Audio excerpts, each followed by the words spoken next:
How to fix YouTube lag on any Android phone. Hello guys, so all what you have to do to fix the lag problem on your YouTube on Android is very easy. So keep watching. First thing, go to settings.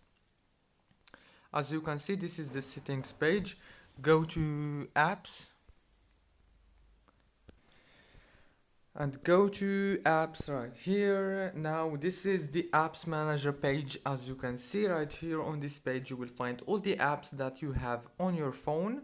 And now all what you have to do is just search for YouTube right here and click on it. Now click on storage, click on clear data, and then click on clear cache. Go back, click on this, make sure to go to this option and disable it. It's called forced full screen display, and then click on force stop. And now restart your phone and reopen YouTube, and the problem of the lag must be solved. Don't forget to like, subscribe. Thank you for watching.